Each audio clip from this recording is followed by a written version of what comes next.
What's up, everybody? Welcome into the Next Pats podcast. I'm Phil Perry, very excited to bring you this week's edition of Next Pats, a week one edition. And who better to talk about this week than the number 4 overall pick, Will Campbell, the left tackle out of LSU. This is what we do on Next Pats. We're talking about their young players. We're talking about their core, their foundation for the future. And Will Campbell certainly falls into that category. Let's give you just a quick little taste of his mindset going into week one of the regular season. His first regular season NFL matchup against the Raiders. He had that great preseason opener, especially in the run game where he's pancaking people 15, 20 yards down the field. You know he's hoping to have another one or two of those against Vegas this weekend. I think, anytime you go out there, that's kind of anybody's mindset is, you want to dominate. But yeah, that's, kind of what we preach around here, just playing hard. But, it's really, the whole team's goal to go out there and just play hard and, leave everything on the field. So if our focus this week is going to be on that guy, Will Campbell, who else are we going to bring in other than the great Dante Scarnecchia to break down Will Campbell's game, how he would handle him as he goes into his first professional matchup, potentially against one of the best pass rushers in the NFL, in Raiders defensive end, Max Crosby. Phenomenal insight from Dante Scarnecchia. As always, every time he comes on the Next Pats podcast, here's our conversation. There he is, our good friend Dante Scarnecchia, Patriots Hall of Famer, legendary offensive line coach. Dante, thanks so much for being with us here again on Next Pats. You are far and away, our number one favorite guest here on the Next Pats podcast. Thank you, sir.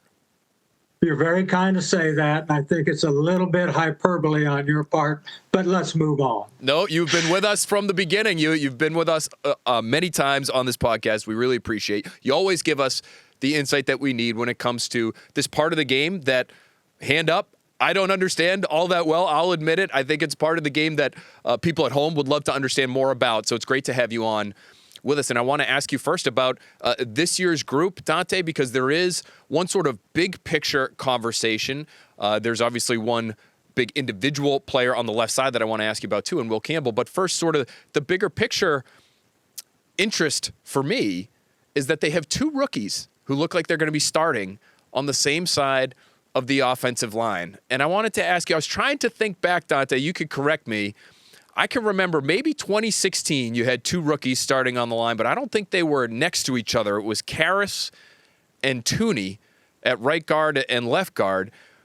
But have you dealt with this kind of challenge before? And what kind of challenge is it for this Patriots offense to have 2 really young players playing alongside each other? Well, I think, you deal with that stuff every year. Solder started the very first game he ever played here. He was a very high 17th player taken in the draft and a good football player. And he was out there, very early in the process. And that's true for all these guys. And so I think the big thing, the most important thing is that they've had all the things necessary to give them an opportunity to be successful. That is to say, OTAs, minicamp, training camp, joint practices, all that stuff. It all counts for something, and you sincerely hope that they've had enough of those things that will allow them to not be just awestruck when they walk on the field and get out there for the first series and are able to be the kind of players we all hope they can be. Is there anything you would do as a coach to help prevent them from being quote-unquote awestruck? Are there ways you can simplify things for young players like that? Or do you just have to throw everything at them that you feel is necessary to have success at a high level and just hope they can keep up? Yeah, well, I think, again, going back to last spring and then, through this summer, all that, again, it counts for something. So you're training them every day. You're giving them new calls. You're giving them new plays. You're giving them new experiences. All the things that we hope will be transcendent and give them enough to where when it happens in the first game, and it will happen in the first game, what those guys are going to do on Sunday, those guys being the Raiders, is they're watching those 3 preseason games as well, and they're saying, all right, well, there's a chance these 2 guys may start side by side. Well, here's something they didn't handle very well in the preseason. Believe me, they won't wait a long time before they fire that bullet. So they got, but the good news is, they're getting coached too on this end of it, and they're saying, hey, we got to do better than this was in preseason because these guys are going to run this at you. There's no doubt they do it. So you just got to prepare them for as many of those things as you possibly can. Yeah, it's really interesting. The first thing that I think about when you mentioned, maybe some of the issues that Will Campbell and Jared Wilson had in the preseason, and they didn't get a ton of snaps together in the preseason, but early in that first preseason game at Gillette Stadium, the Commanders run a game or a stunt, and they had a little bit of difficulty passing it off. And so my guess is that's what you're anticipating from Pete Carroll and his defense when the Raiders come to town. There's no doubt. They're going to see if you got it fixed. It just happens. And if the first time they run it, it's successful, you can bet it's going to happen a bunch more. Until you fix it, it's going to happen a bunch more. But, again, these guys practice every day. This is what it's all for. I'm not saying anything that any coach, and especially a guy that's as good a coach as Doug Marrone, he understands it. And so I'm sure they're preparing them for these situations. Yeah, I'm sure the players understand it too. I just haven't had the chance to talk to both of those guys, Wilson and Campbell. They're both really bright guys, and so they are, I'm sure, aware of the fact that they're going to be tested and tested early in all likelihood. Dante, I know you still follow and you still watch, and I know you watch some of these preseason games. I did want to get your take on Will Campbell, number 4 overall pick. Again, not somebody who played a ton in the way of competitive snaps against other starters, especially in the preseason. But what were your takeaways having watched him a little bit this summer? I love the motor that he has. He's a dynamic run blocker and a great finisher, all those things. He competes on every down. There's plenty there that we all saw that you'd say, okay, that's why he's here. And then there's things that you look at and say, well, he's got to get that fixed or he's got to get this fixed. But that's what this process is all about. There's very few of these guys, in fact, I don't know many of them, that come in and succeed initially as well as they did in college. There's a transition period here. And I think that it's just, what's happened so far is just that part of the process. Now, let's see how it goes. And then one other thing that I would say relative to these two players side by side and getting ready for their first game, I hope they're sitting next to each other in every meeting. And by that, I mean, they say, okay, here's the call for that, so that they see that game that they're going to play next to each other through one set of eyes instead of two set of eyes, where, well, I thought it would be this or I thought it would be that. All that has to get resolved in these meetings as they prepare for, the defense for the Raiders is going to be well coached, and they got some good players on it. And so they better be at their best because, it's going to happen. The other thing that I'm interested to see is who's starting at right tackle. Is Moses going to be the right tackle? Yes, sir. Yeah, that should be the case. He's been healthy, and so he should be out there on the right side. Has he played many preseason snaps? I don't think he played a single preseason snap. Now, he did get a good amount of work in those preseason joint practices, and so, he saw some good competition there. Yeah, I think that's great, and he's playing with an experienced guy like Onwenu, but I think the key issue, is that, we just got to hope that he's got enough of that rust knocked off him and is able to get out there for long periods of time and be the kind of player everyone hopes he can be. Now, when it comes to Will, Dante, knowing you're not in there with him every day and coaching him up, and you're certainly not calling him out, I know that's not your style at all, but I am curious, when you watch him, if you say, oh, there's some things that he might have to get fixed there, what stands out to you? Well, I think just the transition between the quality of players even in the Southeast Conference, which is excellent, and then to come to this level and, okay, this guy's a lot faster than some of the guys I've ever played against, or really great pass rush moves. He's practiced against every day guys like White and Jennings and Klassen, I guess his name is. He's seeing the kind of speed that he's going to get. It's just, it's just different when the lights are going to go on or that game's going to start on Sunday. It's just different. So I would suspect, it's not going to be, he's not ever going to be starstruck. I've never met the guy, but he's played at such a high level and played very well against great competition that it's going to be okay. All right, I got to do this, I got to do that, and my expectations for him are very high, and I think he'll do well.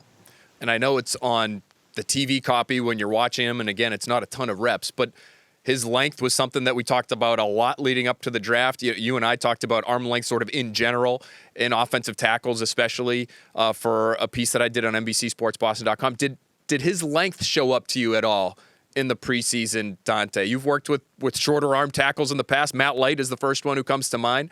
But does any of that show up in maybe any of the snaps that you were able to watch? I don't think it has, honestly. I think that, the technique things, he's got great feet. He bends very well. He's quick to where he needs to be, to the junction point, getting there before the defensive guys get there. And it looks like he has improved his hand usage as it goes forward. And even in the sec against the players that he played against, he can be a dominant guy. But there's so many of these guys that are just really, really skilled. And he's going to have to use all the tools in his box if he's going to be successful against these guys. The length he has, he's got to maximize it to the highest level possible. And I suspect that he will. You mentioned, he is quick, and he tested through the roof when it came to some of the athletic testing numbers at this year's Combine, like historically good.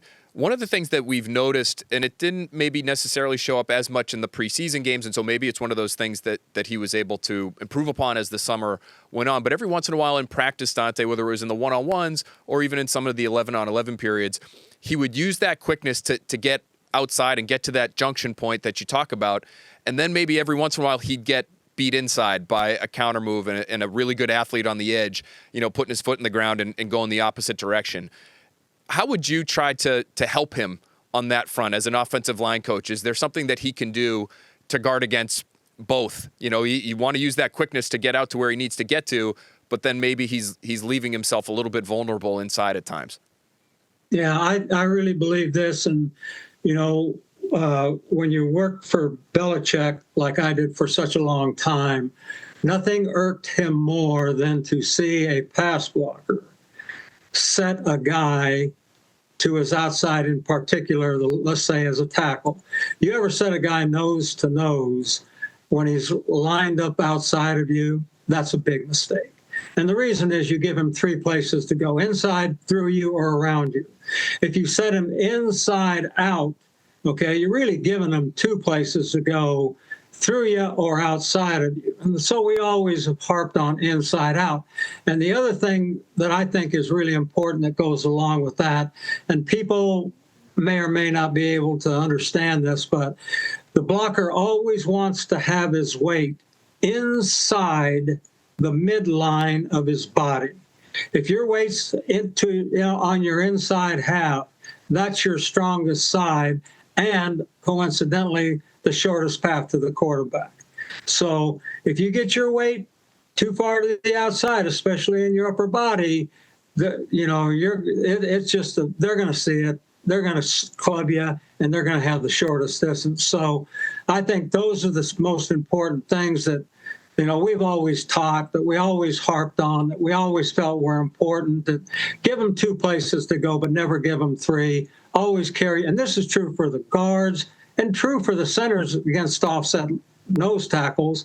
Always have the inside half of your body as your strongest side, your most dominant side, because that's the shortest distance to the quarterback. And I'm sure he understands that, and I'm sure he's working on it, and I'm sure his coaches have told him it 1,000 times. Well, yeah, that's such great detail, and it gives us just such a great window into how athletic these guys have to be. If you're listening to us or watching us at home, try shuffling to your left as fast as you can while also keeping your weight on your right side or most of your weight on your right side. That's what Dante's describing there. Really difficult thing to do, especially if you're 6'6", 320 pounds, the way Will Campbell is. So he'll have a challenge on his hands now, Dante. You mentioned, the games and the stunts that he might face, but he also might face a great individual pass rusher in Max Crosby, who has great length. And so will be a really interesting matchup if those two guys go against each other. Now, Crosby, for the most part, over the course of his career, it seems like has felt more comfortable rushing off the offensive right because that's where he's played most of his snaps. But you never know. It's week one. They could be ready to unleash him on the rookie. If you guys were going against, and you saw so many great pass rushers during your career as offensive line coach, and you and Josh McDaniels spent so much time together, I'm sure, scheming up how to slow these guys down. How would you try to slow down a great individual, physically gifted player like Crosby? Well, the number one thing that everyone talks about all the time is have the back chip that guy, be out on the outside the tackle where that pass rusher sees the back, and they're not as always crazy about, well, I got my focus on that tackle, and here comes this back in here, and he blows up, my outside ribs. That sounds good, okay? It takes a real man in that back to be able to do that. And the other downside to that is that back isn't nearly as effective getting out and catching the ball as you'd like him to be. But if he releases out there to the tackles outside, it kind of gives a little bit of a doubt in the pass rusher's mind. Is this guy going to hit me or not? And then by then the tackle's fully under control, has his weight where it's supposed to be, hands up, ready to go and get him taken on. That's one way to do it. Another way to do it is to have the tight end there where that pass rusher, now, if I line up inside the tight end, I'm vulnerable. If I line up outside the tight end, I'm too wide. And so putting him in that situation helps the tackle because now the tackle doesn't have a free exposed edge where this guy can just take off and just do all the things he wants to do. So that helps a great deal, whether you're just releasing the tight end or having him chip that defensive end. But, the thing that we always, those are ways to handle it. Slide the protection to a dynamic pass rusher as much as you can. You can't always do it, but when you can, you do. And so all those things are going to be taking place. We used to run a lot of 5-man protection, 5 open receivers, empty, okay? I love empty protection. You know why? Why? The ball was always out fast. Always out fast. And I'm going to say this, and everybody's going to laugh at it because he's the greatest ever played, especially with Brady. You could tell when we go empty, before the ball was snapped, he knew where he was going, and it would catch it, get set, let it go. That's so demoralizing to pass rushers. They're so geeked up. They want to get up the field. They want to run the edge. They want to do all those things. But before they can do it, the ball's out, and then they got to turn and go chase the ball. And then you do it again, they got to go turn and chase the ball. And it has a wearing down effect on those guys. So I'm not saying they're going to do that. I know they do it. But, all those things combined are ways that you can slow people down. Throwing the ball in rhythm is huge, Phil.